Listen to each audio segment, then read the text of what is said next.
B मतलब impact parameter आ गया।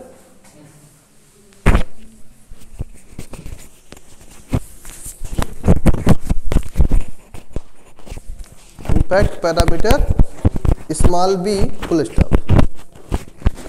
if the particle has a velocity small v full stop, the time during which the force operates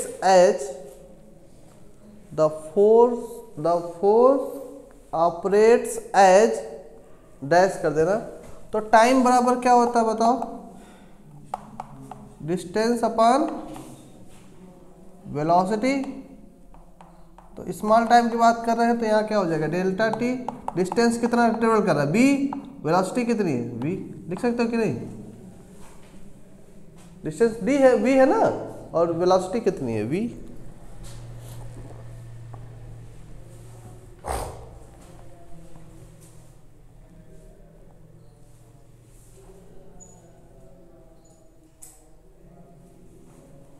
ठीक है, देखो this force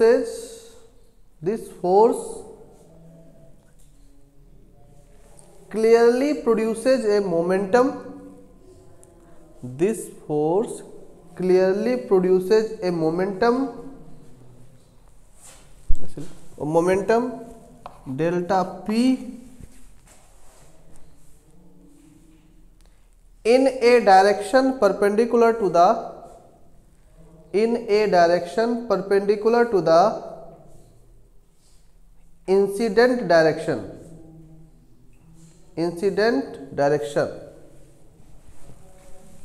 So from Newton's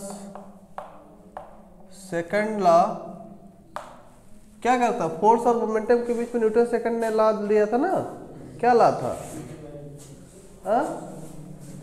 F बराबर delta P upon delta T.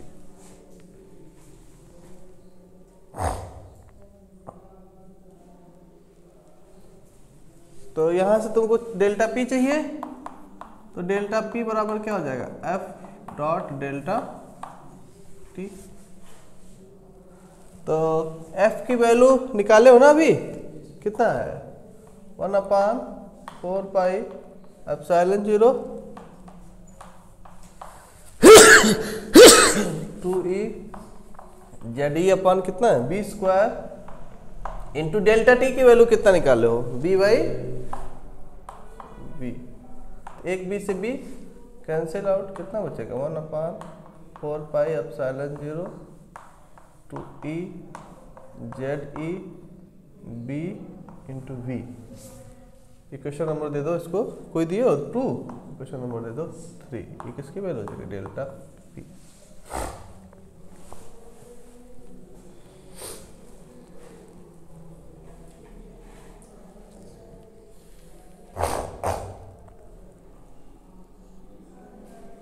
ठीक है, यहां तक हो गया। देखो फ्रॉम फिगर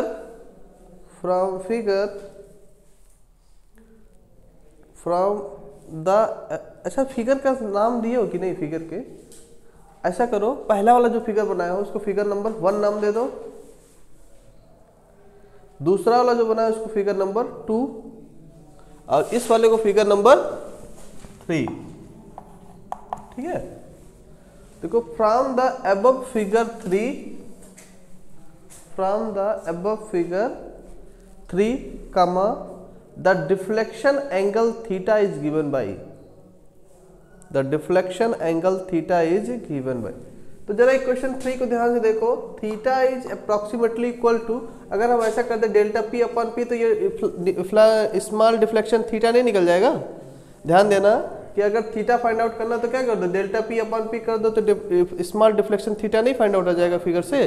तो theta is approximately equal to क्या लिख सकते हो, delta P upon P, delta P upon P. और डेल्टा पी की वैल्यू निकालो, कितना निकाले हो 1/4πε0 2e और ZE/b इंटू वी और अपान कितना हो जाएगा m इंटू वी। तो वी से क्या हो जाएगा, कैंसिल आउट हो जाएगा।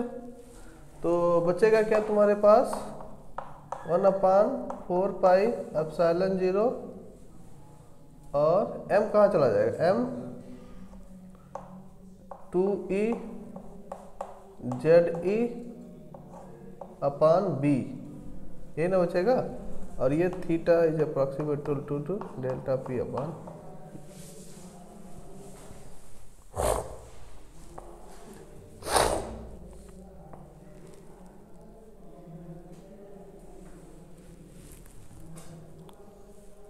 वी कटेगा कि वी तो जुड़ जाएगा जी, ये इसके नीचे है ना, कटेगा नहीं, ये तुम्हारा हो जाएगा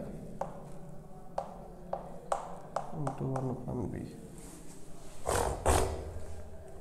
क्या यहाँ से निकाल सकते हो, implies that b is equal to, इस थीटा और b को इंटरचेंज कर सकते हो ना, theta is equal b is equal to approximately equal to कितना हो जाएगा 1/4πε0 2e ZE इंटू 1 ये काटा नहीं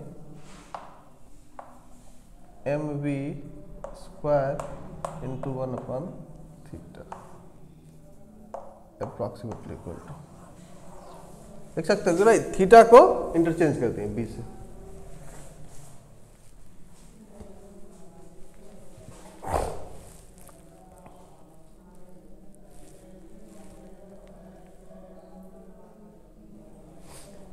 ठीक है, या इसी को ऐसे थोड़ा सा और सिस्टमेटिक लिख सकते हो, implies that b is approximately equal to 1/4πε0 2ZE का स्क्वायर अपॉन mv का स्क्वायर इंटू 1/थीटा। इक्वेशन नंबर दे दो, हाँ तक दियो 3 तक, नंबर 4 यहाँ तक समस्या किसी को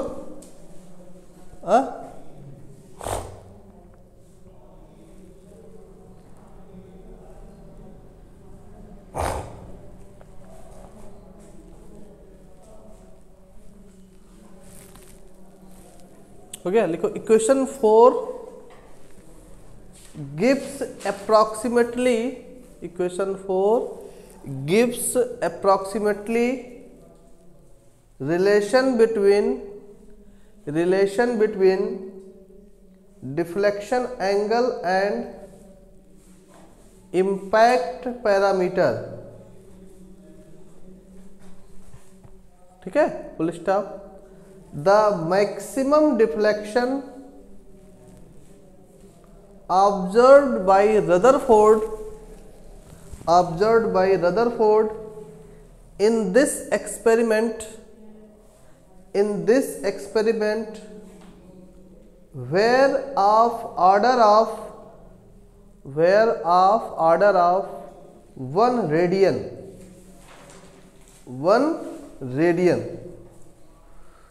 so we put थीटा बराबर 1 एंड मैक्सिमम वाले केस पे क्या होता था, जब b इज अप्रॉक्सीमेटली टू क्या हो जाता था r के ना, जब मैक्सिमम कंडीशन कब मिलती थी, जब b is approximately equal to r के, और थीटा बराबर क्या हो जाएगा 1 रेडियन के। इफ वी पुट थीटा बराबर 1 and b is equal to r, then equation 4 becomes, तो कितना हो जाएगा, b की जगह पे r हो जाएगा, r is approximate to 1/4πε0 2ZE का स्क्वायर अपॉन mv का स्क्वायर, थीटा बराबर 1 हो जाएगा। Question number 5।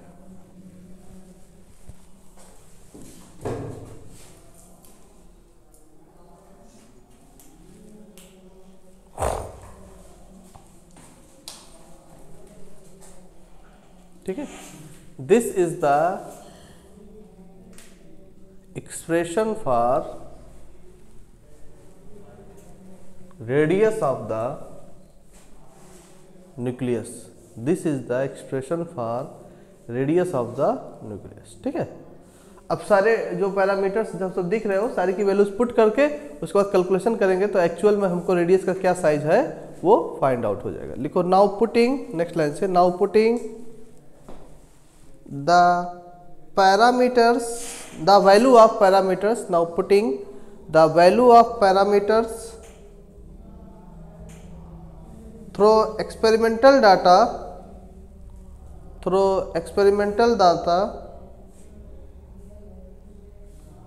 in the above expression comma we have। ठीक है, तो अल्फा पार्टिकल का जेड है ना, तो जेड का अल्फा पार्टिकल मतलब ये तुम्हारी गोल्ड न्यूक्लियस है जेड का, तो जेड का एटॉमिक नंबर कितना होता है 79, ये ना। और देखो क्या टर्म है, अब तुम्हारे पास है चार्ज ऑफ इलेक्ट्रिक ना, मास है, अल्फा पार्टिकल का मास है, तो मास ऑफ अल्फा पार्टिकल होता है तुम्हारा डाटा 6 × 10⁻⁻27 kg। ठीक है, और वेलोसिटी है तुम्हारे पास अप्रॉक्सीमेटली इक्वल टू 10⁻7 मीटर पर सेकेंड, और इलेक्ट्रॉन का तुमको पता ही है 1.6 × 10⁻⁻19 कूलम। ठीक है, तो बाकी की वैल्यूज पर अब इस सब की वैल्यू, इसकी वैल्यू तो अंडरस्टूड ही है, कितना होता है 9 × 10⁻9, तो सब वैल्यूज पता हो गए ना, तो सारा डाटा फिट कर लो। तुम्हारी z की भी वैल्यू पता होगी, e की वैल्यू पता होगी, m की वैल्यू पता होगी, v की वैल्यू पता होगी, सब कैलकुलेट करो और देखो रेडियस कितना आ रहा, तब तुमको पता चल जाएगा कि कोई भी जो न्यूक्लियस होता है उसका रेडियस किस ऑर्डर का होता है। तो कोई भी न्यूक्लियस का कैलकुलेशन करोगे तुमको ऑर्डर क्या चलेगा, पता चलेगा। तो हम लोग का अल्टीमेट एम यही था ना कि किसी न्यूक्लियस की साइज बताना, और रेडियस क्या बताएगा एक्चुअल में, उसकी साइज बताएगा।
हमको वैल्यूज से नहीं मतलब है, हमको बस उसके ऑर्डर से मतलब है। ठीक है, तो पावर वाला कलेक्ट कर लोगे तो काम चल जाएगा। जब बस पावर कैलकुलेट करो,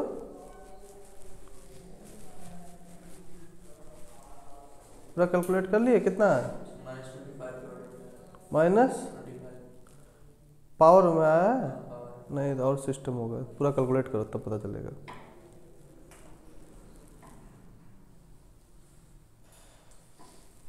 कितना वैल्यूज है, ये तुम्हारा हो जाएगा equal to 9 × 10⁻9 × 2 × 79 × 1.6 × 1.6 × 10⁻⁻90 36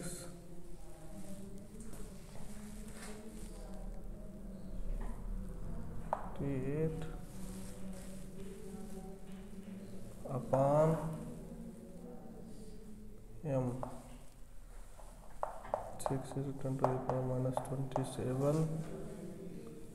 × v² 10 to the power 14, तो तुम्हारा हो जाएगा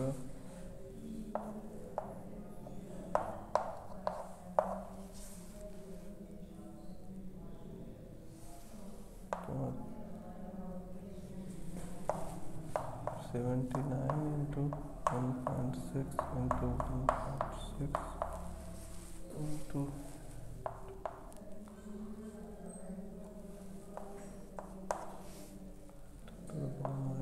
-38 plus 9 plus 27 minus 14.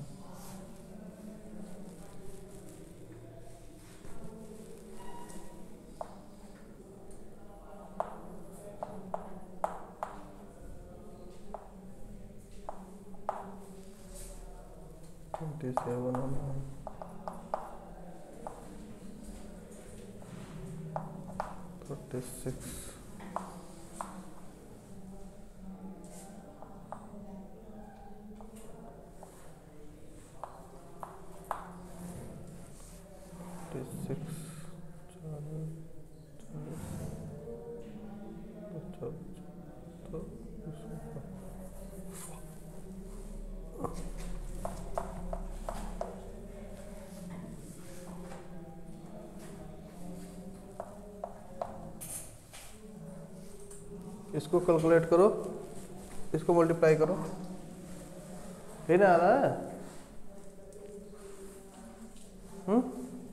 आया है कि नहीं?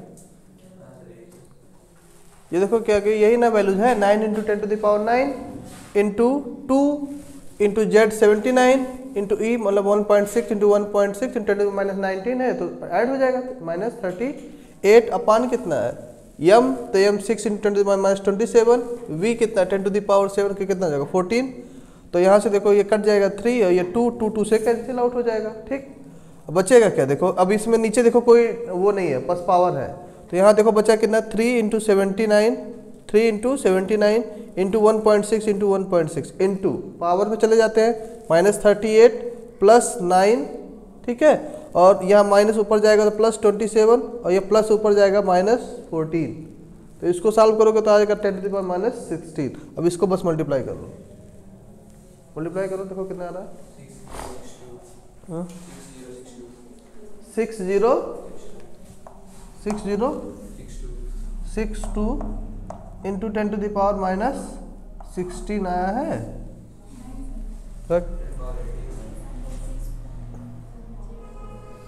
6 कितना आ रहा है 611 आएगा, शायद 662 आया है, ऐसे आएगा 0.06 इंटू पावर नहीं, और पावर में कितना आ रहा है?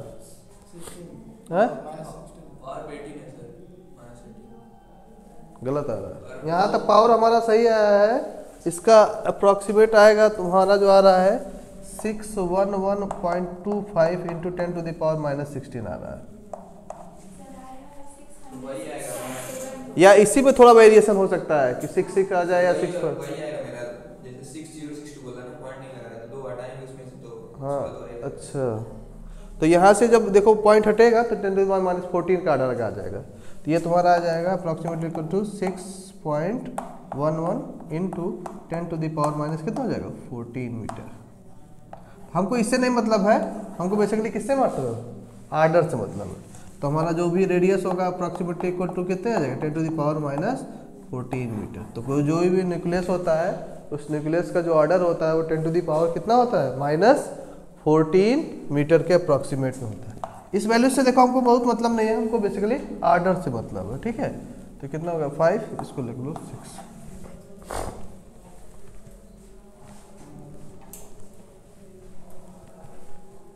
निकाले तुम? सर यही निकालते 60, तो वही तो पावर तुम गड़बड़ कर रहे थे ना सर, वही मैं पॉइंट नहीं लगाया के बोल रहा था। नहीं, इधर का पावर भी गड़बड़ कर रहे थे, हाँ सर वही 80 हाँ। था मेरा, अगर पॉइंट नहीं लगा। अब देखो निकल गया ना, अल्टीमेट एम हमारा यही था कि रदरफोर्ड स्कैटरिंग का कॉन्सेप्ट लेते हुए तो अपने न्यूक्लियस की साइज का पता करें। तो ये साइज हम लोग को क्या मिला, न्यूक्लियस की साइज जो होती है वो अप्रॉक्सीमेटली इक्वल टू 10⁻⁻14 मीटर के ऑर्डर की होती है। यानी कोई भी न्यूक्लियस होगा उसका जो ऑर्डर होगा वो कितना होगा 10⁻⁻14 मीटर का। उसके बाद उसी में लिखो कि this is an extremely small distance, this is extremely small distance when compared to it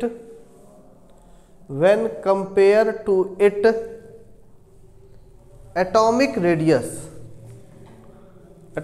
कितना होता है 10⁻⁻10 मीटर होता है। Atomic radius comma which is about 10⁻⁻10 metre, which is about 10⁻⁻10 metre atom का रेडियस होता है, which is about 10⁻⁻10 metre, full stop.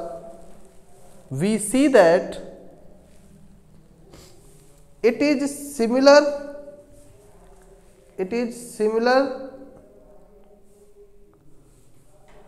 to the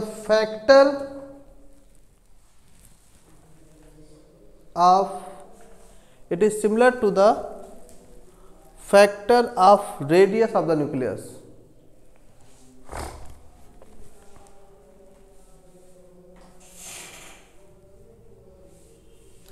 similar क्या लिखे हो, इट इज ऐसा लिखो वी सी दैट, उसमें करेक्ट कर लो, we see that it is smaller by a factor of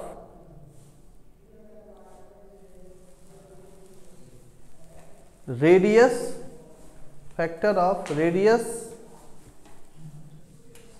10⁻⁻14 metre of the nucleus। ठीक, अब सेंटेंस कंप्लीट हो जाएगा ऑफ द न्यूक्लियस। ठीक, इसके बाद एक नोट करके लिखो, इसी में नोट करके इसी में लिखो, in this experiment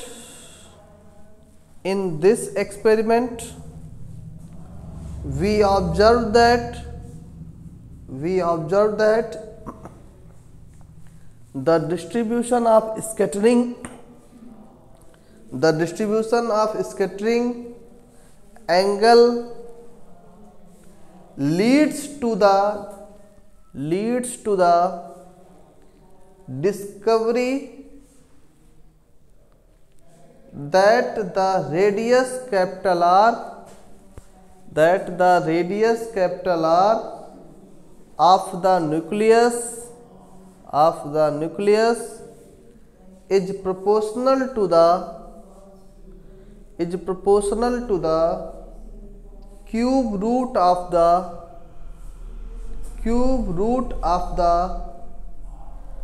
mass number of the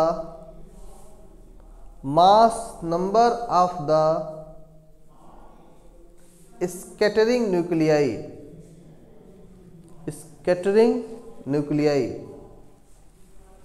next line से लिखना, दैट इज R बराबर R0 इंटू A के पावर 1/3। R बराबर R0 इंटू A के पावर 1/3। ठीक है, वेयर करके लिखना, वेयर इस R0 जो कांस्टेंट है इसकी वैल्यू होती है 1 फर्मी के बराबर। वेयर R0 बराबर 1 फर्मी। ठीक है, और एक फर्मी की जो वैल्यू होती है वो 10⁻⁻15 मीटर की होती है। ठीक है, R बराबर R0 इंटू A के पावर 1/3, और जहां पर R0 कांस्टेंट है उसकी वैल्यू किसके बराबर होती है, एक फर्मी के बराबर होती है, और एक फर्मी की जो वैल्यू होती है वो 10⁻⁻15 मीटर। ये हमेशा याद रखना पड़ेगा। ठीक है, एंड कैपिटल A बराबर atomic mass number of the nuclei, atomic mass number of the nuclei. चलो चलो किसी का निकाला जाए रेडियस किसी भी न्यूक्लियस का, तो अभी समझ में आ जाएगा।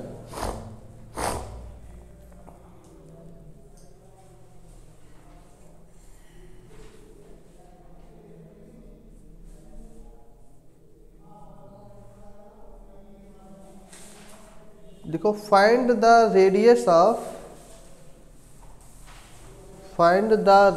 Of nucleus, find the radius of nucleus. हमारे पास ये न्यूक्लियस दिया है y 12 और 27।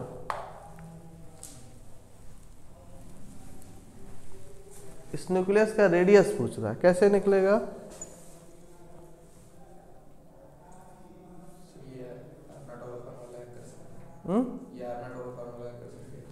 यही r उसका रेडियस बताएगा।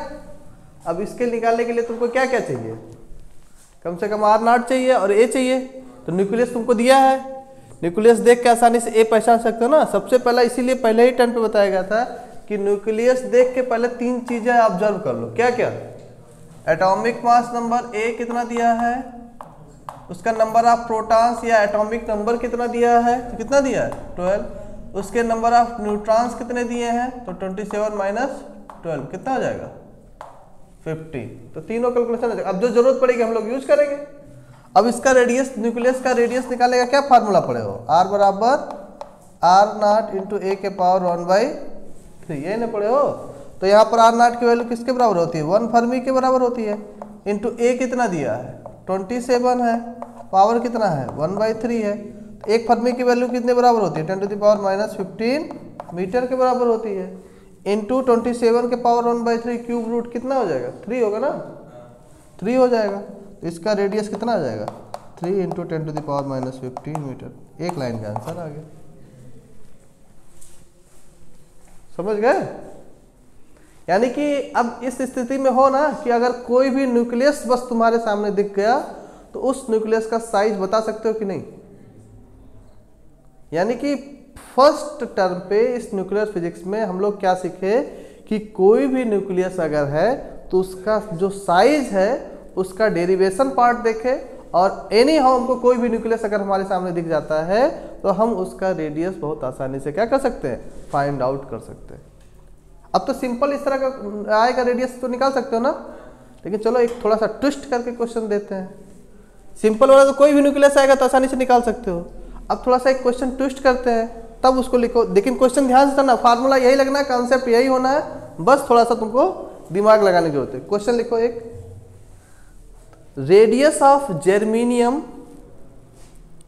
Radius of germanium is twice time the radius of beryllium, the radius of beryllium.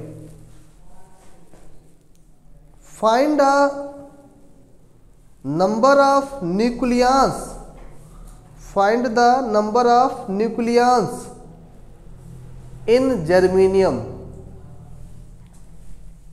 in germanium। ध्यान देना, न्यूक्लियस किसे कहते हैं? न्यूक्लियस वर्ड नहीं सुने हो ना। न्यूक्लियस बेसिकली होता है कि it is a basically combination of proton plus neutrons, और प्रोटॉन प्लस न्यूट्रॉन्स ऐड करोगे तो क्या मिलेगा? प्रोटॉन प्लस न्यूट्रॉन ऐड करोगे तो एटॉमिक मास नंबर ए मिल रहा है ना। अरे वहां से देखो निकालोगे तो ए नहीं मिलेगा। यहाँ से देखो, ये अगर जेड है, एक्स है, ए है, तो यहाँ पर ए बराबर क्या लिखते थे, ए बराबर क्या लिखते थे, यहाँ से एन निकालते थे ना, एन बराबर क्या लिखते थे, ए माइनस जेड लिखते थे ना। तो यहाँ से ए बराबर लिखोगे तो क्या लिख सकते हो, एन प्लस जेड नहीं लिखते हो। हाँ, तो it is a basically neutrons plus protons. तो बेसिकली इसी को कंबाइंड रूप में हम लोग क्या करते हैं, न्यूक्लियस बोलते हैं। तो कहीं अगर न्यूक्लियस लिखा रहेगा इसका मतलब क्या निकालना रहेगा, एटॉमिक मास नंबर। जब न्यूक्लियस में चूंकि दोनों इंक्लूड कर जाएगा तो कहीं भी न्यूक्लियस वर्ड आएगा इसका मतलब क्या निकालना रहेगा, एटॉमिक मास नंबर निकाल। अब क्वेश्चन को ध्यान से पढ़ो, उसको अप्रोच करो। क्वेश्चन क्या कह रहा है कि जो जर्मेनियम का रेडियस है वो बेरिलियम के रेडियस का ट्वाइस टाइम्स है। तो जर्मेनियम का क्या बताओ, न्यूक्लियस बताओ।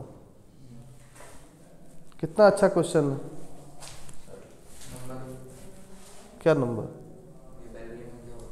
वैल्यूम क्या लिखे? 4BE9।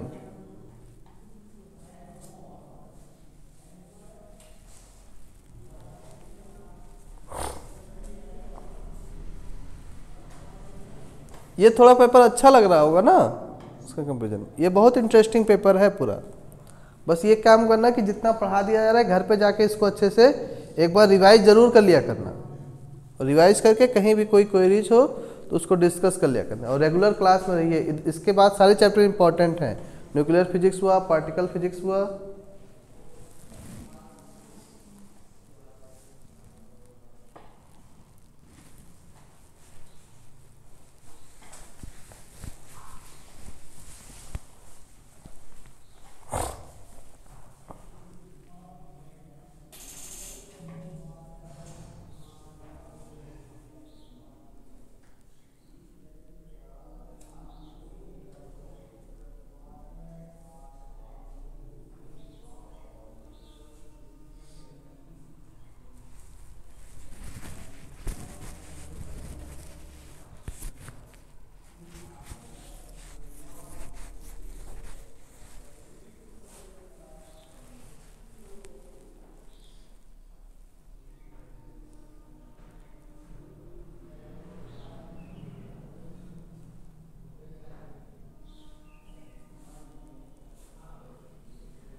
क्या क्या 9? तो इसका क्यूब होगा ना 1/3। तो कैसे निकलेगा? सर वही वैसे नहीं लगेगा। तुम लोग दिमाग नहीं लगा रहे हो। जो क्वेश्चन पूछ रहा है पहले उसी के तरह चलो ना। जो क्वेश्चन पूछ रहा है पहले वो चीज़ लिखो। फर्स्ट लाइन लिखो। क्या कह रहा है कि रेडियस ऑफ जर्मेनियम GE होता है जी। Radius of germanium GE is twice times the radius of beryllium.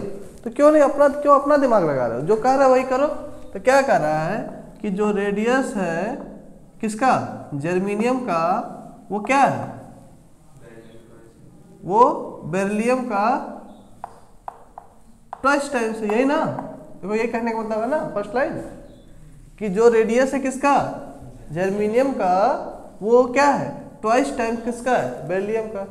तो जो कह रहा है तो उसी के अनुसार पहले चलो ना, तब ना कुछ दिमाग अब तुरंत अपना दिमाग लगाने लगो तो फिर कंफ्यूजन क्रिएट होगा।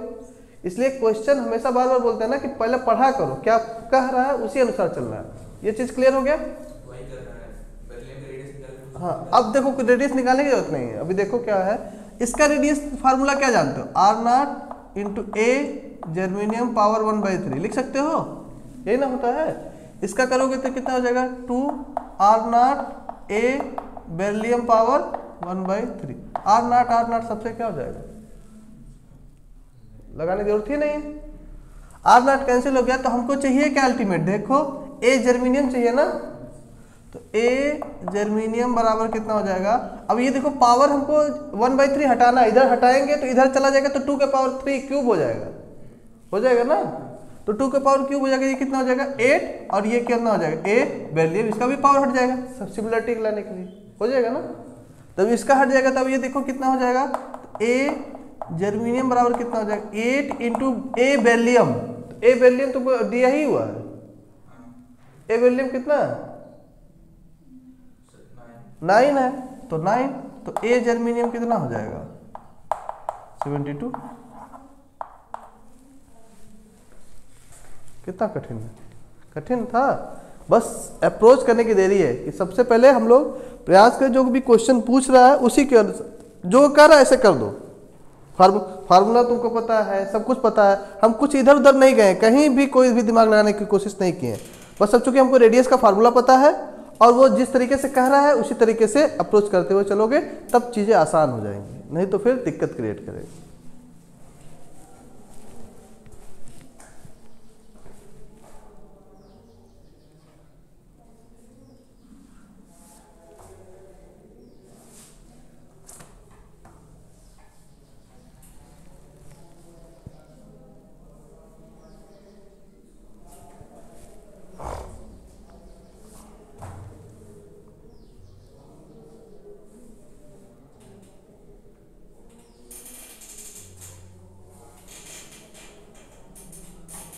एक और क्वेश्चन लिखो,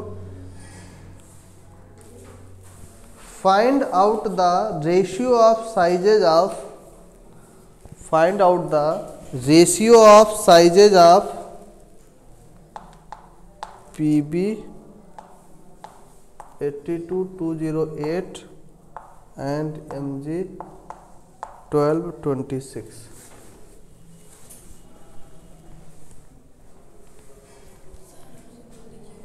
Find the ratio of sizes of, find the ratio of sizes of PB 82208 and MG 1226.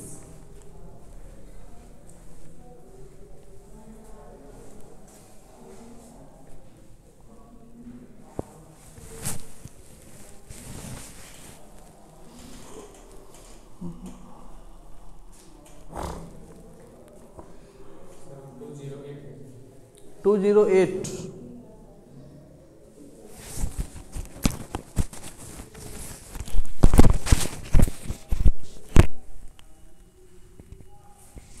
ठीक है, इसको सॉल्व कर लेना। इसके बाद एक दो प्रॉब्लम लगा दिया जाएगा। इसके बाद कल हम लोग का टारगेट रहेगा नेक्स्ट